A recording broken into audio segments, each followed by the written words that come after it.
নমস্কার বন্ধুরা, সোনাস বিউটিফুল ব্লগে তোমাদের সবাইকে স্বাগত। আশা করি তোমরা সবাই ভালো আছো। আমি যেই দিন ভিডিওটি শ্যুট করেছি তারিখটি ছিল 4ই জুলাই, শুক্রবার, অর্থাৎ রথযাত্রার আগের দিন। তো বন্ধুরা, আমাকে এখন দেখতে পাচ্ছে যে ঘরে রান্নাঘরে রান্না করছি।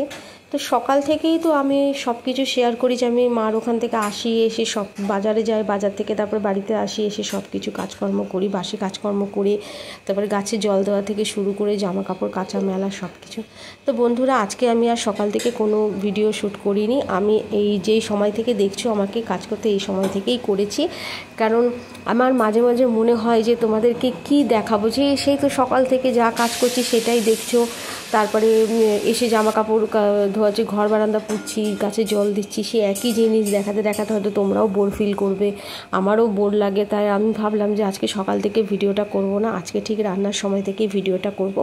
তাই ওই জন্য এই সময় থেকে তোমরা দেখতে পাচ্ছ আমাকে। তো এখানে আমি সোয়াবিনের তরকারি বসিয়ে দিয়েছি। তা আমার কর্তামশাই বলে গেছে সোয়াবিনের তরকারি করবে একদম আলু ছাড়া, মানে শুধু সোয়াবিন দিয়ে। এই তরকারিটা মাঝে মধ্যে আমি করে থাকি, আর আমাদের ঘরে সোয়াবিনটা খুব খাওয়া হয়, খেতে খুব ভালোবাসে। আর ওদিকে দুধটাও গরম করে নিলাম, কারণ এরপরে মাছ রান্না করব, তাই দুধটা আগে গরম করে নিলাম। যেহেতু দুধ আর রুটি আমি দুটো জিনিসই কিন্তু নিরামিষ রাখি। একটু উচ্ছে জিরি করে কেটে নিয়েছি, এই উচ্ছে ভাজা করে নিচ্ছি। উচ্ছে ভাজা করে কড়াইটা বের করে ফেলবো। আর এখানে নিয়ে এসেছে আজকে লোটকে মাছ, তাই লোটে মাছও আমি করব। লোটে মাছের ঝুরি খায়, লোটে মাছের ঝালও খায়। আজকে করব লোটে মাছের কষা। মাছ ভালো করে কেটে ধোয়া হয়ে গেছে, রেখে দিয়েছি ওখানে। ওয়েদারটা তো একদমই বলবো যে রোদ তো নেই, আর মানে একদম মেঘলা আকাশ হয়ে রয়েছে বন্ধুরা। মেঘলা আকাশ থাকলে অনেক সময় হাওয়া দিলে না বেশ ভালো লাগে, কিন্তু এই যে এমন মেঘলা হয়ে রয়েছে না, পুরো গুমোট গরম হয়ে রয়েছে। যে ঠান্ডা ভাব, মানে একটু হাওয়া দিলে যে গায়ে ঠান্ডা হাওয়া লাগবে সেটাও না।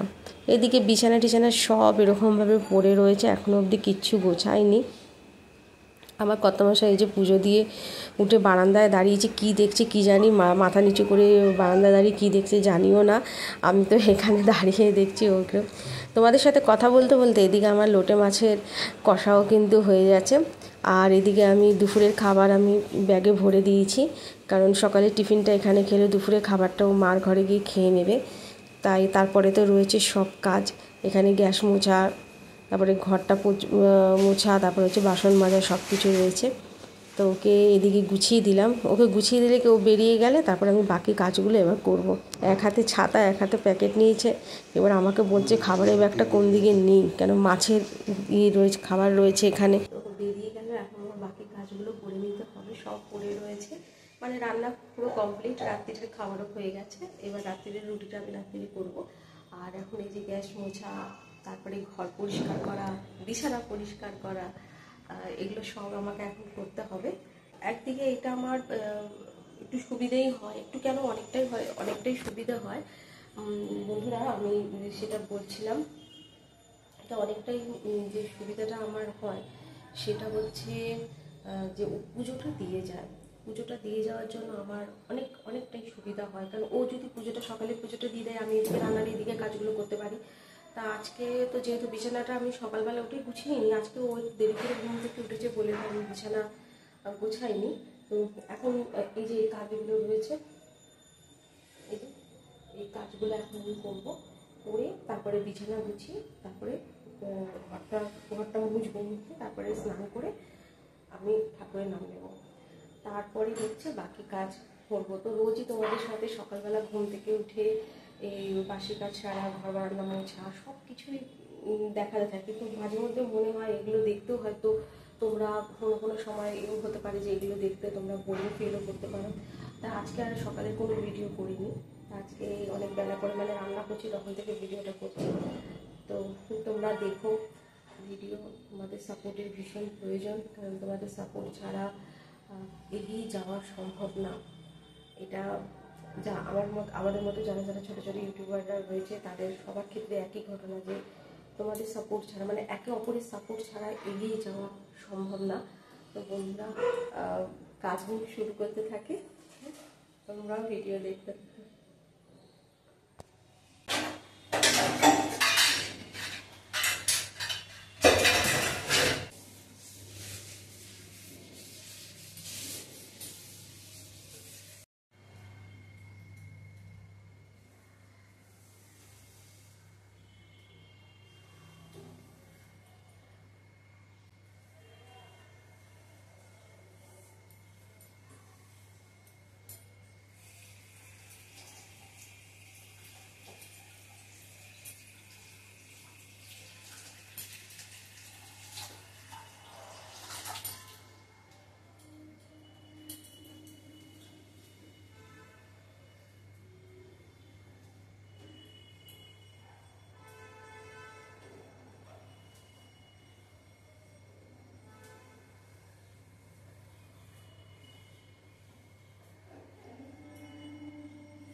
এদিকে রান্নাঘরের সব কাজ কমপ্লিট হয়ে গেছে, আমার সিঙ্কও পরিষ্কার করা হয়ে গেছে।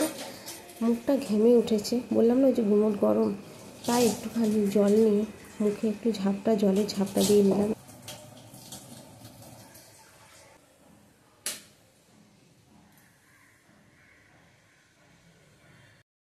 কি বলো তো বন্ধুরা, আমি তো ফ্ল্যাটে একা থাকি, এবার ও সব সময় থাকে না, ও সেই সকালে বেরিয়ে যায়, রাত্রি 8টা সাড়ে 8টার পর ঢোকে। তাই আমি একা কতক্ষণ বসবো, কতক্ষণ আমি উলের একটু কাজ করি, হাতে উলের কটা জিনিস আমি করছি, কতক্ষণ করব, কতক্ষণ টিভি দেখব, কি করব, কেউ কথা বলার মতো ঘরে নেই। তাই ওই তোমাদের সাথেই সব কিছু শেয়ার করি, তোমাদের সাথেই বক বক করতে থাকি, তোমাদের সাথেই কথা বলতে থাকি। আমি জানি না কার কীরকম লাগে, আমি অতটা ঠিক গুছিয়েও বলতে পারি না। আমি যতটুকুনি যা করি, ততটুকুনি আমি বলি। তো ভাবি যে কি বলবো, কার সাথে কি কথা বলবো। ওই সারাদিনই তো ঘরে একাই কেটে যায় সারাদিন। তা ওই দিকের কাজ সেরে, স্নান সেরে, ঠাকুরের বাসন মাজা হয়ে গেল। এদিকে আরেকবার দুধ জাল বসিয়ে দিলাম, আর ওইদিকে একটু চা বসিয়ে দিলাম। সকালবেলা লিকার চা খাই তো চিনি ছাড়া, তাই একটু বেলা করে দুধ চা খাই, না হলে ভালো লাগে না। এই যে তোমাদেরকে দেখাচ্ছি, দেখো দুধ চা খাচ্ছি। তাই এই চা নিয়ে এবার ওই ঘরে যাচ্ছি। জানো তো বন্ধুরা, যখন আমার ভিডিও দেখে কেউ কমেন্ট করে আমার খুব ভালো লাগে, যে যাক কেউ আছে যারা আমার ভিডিও দেখছে, কমেন্টে লিখছে দিদিভাই খুব ভালো লাগছে। প্রিয়া বেঙ্গলি ব্লগ একজন আছে, ও লিখে খুব ভালো হয়েছে, লাভ সাইন দেয়। খুব ভালো লাগে যখন কারো কমেন্ট আমি পড়ি, যখন কোনো কমেন্ট পাই খুব ভালো লাগে। আর যখন চ্যানেল সাবস্ক্রাইব কেউ করে সেটাও ভালো লাগে। এই তোমাদের সাথে কথা বলতে বলতে চা খাওয়া হয়ে গেছে, আর আমি চলে এসেছি বারান্দায়। এই গাছটা দেখো, জুঁই ফুলের গাছটা না এমনি ইসেতে ছিল, আমি এই টবের মধ্যে বসিয়ে দিয়েছি। আর এই যে বড় টবে, এটা হচ্ছে বেলি ফুল গাছ, কিন্তু বেলি ফুল একটুও হচ্ছে না। দেখি এটাকে এবার খুলে ঠিক করতে হবে, আর যদি না হয় তাহলে এটাকে আমি ভাবছি ফেলে দেবো, কেন পাতাগুলোও না খুব কুকড়ে যাচ্ছে। আর দেখো সাইডে ডালটা কেটে দিয়েছিলাম, আবার বেলি ফুলের গাছ হচ্ছে, কিন্তু ফুল এই বছর সেরকম হলোই না, হাতে গোনা মাত্র কটা ফুল হয়েছে। ফুল গাছ আমার ভীষণ প্রিয় বন্ধুরা। যাই হোক, বলছিলাম বন্ধুরা যে তোমরা সাপোর্ট করো। আমরা যদি একে অপরকে সাপোর্ট না করি তাহলে হয়তো এগিয়েও যেতে পারবো না। তাই তোমাদের সাপোর্টের ভীষণ প্রয়োজন বন্ধুরা, প্লিজ সাপোর্ট করো। কেমন লাগছে অবশ্যই জানিও, কমেন্টস করবে, তবে খুব ভালো লাগে কমেন্টস করলে। আমি আগেও বলেছি, এখনও বলছি। তোমাদের সাথে কথা বলতে বলতে এইদিকে গাছগুলো ঘুরিয়ে আমি দেখছি বন্ধুরা। খুব ইচ্ছা আছে রেনলিলি ফুল গাছ লাগানোর।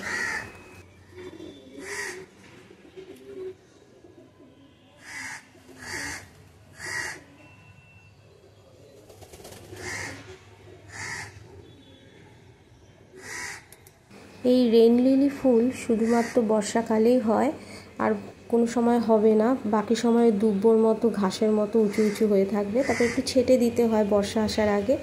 এই আমি অনলাইনে দেখেছি এর বাল্ব পাওয়া যায়, তা ভাবছি কিনে এনে এবার বসাবো।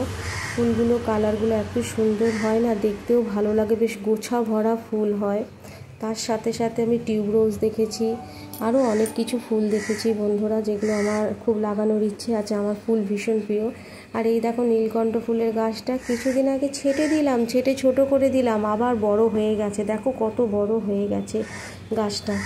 আবার কিছুদিন যাক, এখন তো বর্ষাকাল, এখন গাছ বাড়বেই। কিছুদিন যাক, তারপরে কিছুদিন গেলে আমি মানে পুজো টুজো যাক, তারপরে আমি ছেটে দেব। কিন্তু তার আগে যদি দেখি যে আরও বেড়ে গেছে, তাহলে আমাকে একটু ছেটে দিতে হবে। বৃষ্টির জল পড়লে এই গাছ বড় হতে থাকে। তোমরাই তো আমার বন্ধু, তাই তোমাদের সাথেই আমি সব কিছু শেয়ার করি। তাই বন্ধুরা, এই যে দেখো গাছগুলো তোমাদেরকে দেখাচ্ছি, কত ব্রাঞ্চ আবার বেরিয়ে গেছে ওধার করে। দেখো গাছটা কিন্তু একদম সরু, কিন্তু কত ব্রাঞ্চ বেরিয়ে গেছে বন্ধুরা। এছাড়া বন্ধুরা আমার স্থলপদ্ম গাছ লাগানোর ইচ্ছে আছে। আরেকটা গাছও আছে যেটা স্থলপদ্মের মতো দেখতে হয়, ওর একটা লম্বা কাণ্ড হয়, ওর মধ্যেই কত ফুল হয়। আবার পাতাটা কিন্তু একদম হাতে গোনা হয়, যেমন স্থলপদ্ম গাছের পাতা অনেক হয়, তো ওইটার আবার না পাতা খুব কম হয়, হাতে গুনতে পারবে যে কটা পাতা রয়েছে, কিন্তু ফুল অনেক হয়। গাছগুলো লাগালে অবশ্যই তোমাদেরকে আমি দেখাবো। বন্ধুরা, আগামীকাল উল্টো রথ, তা আমি সকালবেলায় তো বেরিয়ে যাব আগামীকাল, তা আমরাও মঠে যাব। তো মঠে গিয়ে ওখান থেকে আবার রথ টানা হবে। তো বন্ধুরা, আগামীকালে যে ভিডিওটি হবে সেই ভিডিওটিও তোমাদের সাথে শেয়ার করব। আমার চ্যানেলটিকে সাবস্ক্রাইব করো, লাইক করো, শেয়ার করো, কমেন্টস করো। আর খুব শিগগিরই উল্টো রথে ভিডিও নিয়ে চলে আসছি।